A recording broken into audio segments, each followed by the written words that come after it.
there's about, you can hold about 10 things at once at most, and then it starts to get pretty unreliable. So what that means is that if we look at the amount of branching, and if it goes well above 10, or even according to McCabe, even above 7, then the likelihood of making a mistake goes way up. And so what this does is it looks at this metric, it looks at the amount of branching in the code, and then it says, look, if the complexity number is very high, then we would expect a higher than normal number of bugs in this particular part of the program. And for those of you who have heard of this principle before, that's the testing principle of bug clustering or defect clustering. So defect clusters are going to tend to be associated with highly complex modules, according to McCabe's theory. Now, there is some counter literature on that. Some folks from IBM did a study on that about 4 years ago, I think it was, 4 or 5 years ago. This came out in Software Quality Professional, and you might want to look that up if you're really interested in this metric for both research done pro and con on it. But basically, that's his assertion, that programs would tend to be more buggy if they're high complexity, and that certainly does make sense. Now, also, that they're harder to work on, so they're going to tend to be regression prone. So, and that also does make a lot of sense too. If you ever looked at what's sometimes referred to as spaghetti code, it's going to have very high complexity and it's very difficult to work on. Now, there's also this concept of basis paths and basis tests, and the complexity number is the same as the number of basis paths, and which is the same as the number of basis tests required to cover the control flow graph that's created when you do this analysis, at least according to the theory. Now, this gets pretty hairy here. This is for fairly complex stuff. So I'm going to show you the theoretical technique that McCabe defined for how to calculate cyclomatic complexity, and then I'm going to tell you a couple shortcuts to that. So if we take that Fibonacci program that we've been looking at so far, and we create a control graph of it, it would look as shown here. Now, in the control graph, what you've got is you've got an entry block and an exit block. And that's what you start with. You got this bubble or circle. It's called a node here. You start with an entry and an exit point, and then for every sequence of 0 or more executable statements, for example here, you draw a arrow referred to as an edge. And anytime you get to a decision point, a branch, you draw another node, this guy right here, you see, and then out of that node comes the number of decisions that can be made. Now, in the case of an if statement, there are 2. In the switch case, there are as many as case blocks plus the default. So we have an edge now going out of here. This is the yes, n is less than 0. So that corresponds to this chunk of code right here. And if no, then we do the else block. So now we have this printf and these pp and stuff going here, and then that's this edge here. And then now we have the loop, that guy there, I less than n. And as long as that's true, we're going to loop around here, right? So that's the body of the loop, corresponds to this thing here. And then we have this printf here at the end, which is what happens when we exit the loop. Okay, so obviously that's not a pretty picture in any way to have to draw, and this is a fairly simple program. And drawing these things does get pretty complicated, but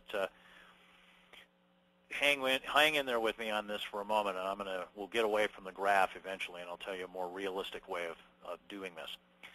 Anyway, once you have the graph, you can calculate the cyclomatic complexity by looking at the number of enclosed regions. Now, enclosed region is this region here, right, because it's enclosed by the loop. And then this region here is enclosed. So number of enclosed regions plus 1, or 3, which is cyclomatic complexity. Now, also, you can calculate it by taking the number of edges, which are the arrows, these guys here, and then subtracting the number of nodes, these are the bubbles here, and then adding 2. And you should get the same answer. Now, that's the hard way to calculate this. Draw the graph and then look at the regions and edges and go from there. Now, what about a somewhat easier way to do this? Now, the easier way to do this is to count the number of branching and or looping constructs and add 1. So we got an if here. That's a branching construct. You don't count the else because the else is part of the if. You got a 4. Okay, so now we're up to 2. There aren't any others, so 2 plus 1 is 3. This technique seems to work.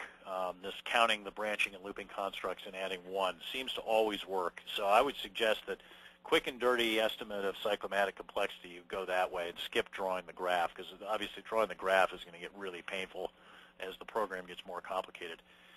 The only complication to remember with count the branching and looping statements and add 1 is that in the case of a switch case construct, each case block counts as a 1, but the default does not.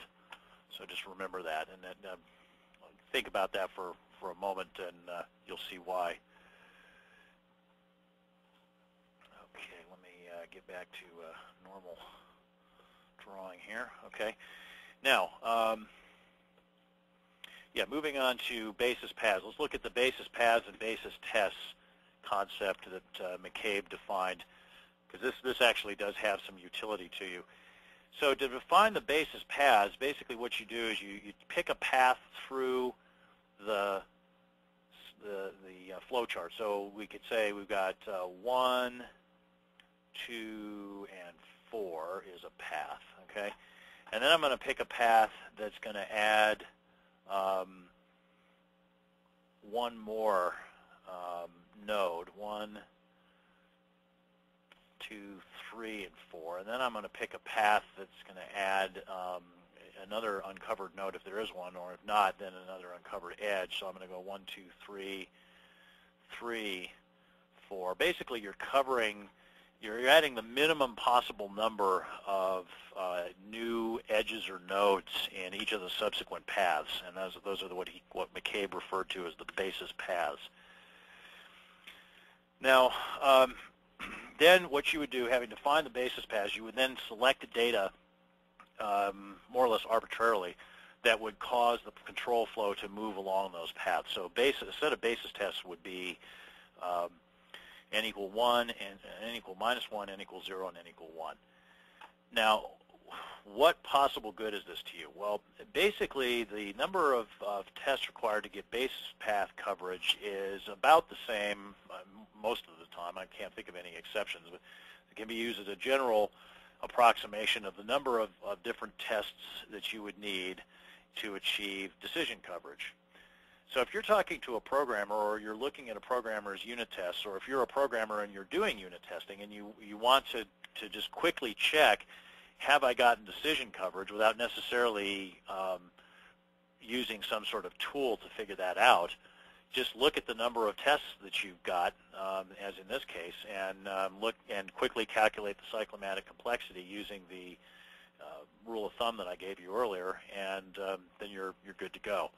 You know, if it's equal to or greater than the cyclomatic complexity, then you probably have achieved decision coverage. If not, then you probably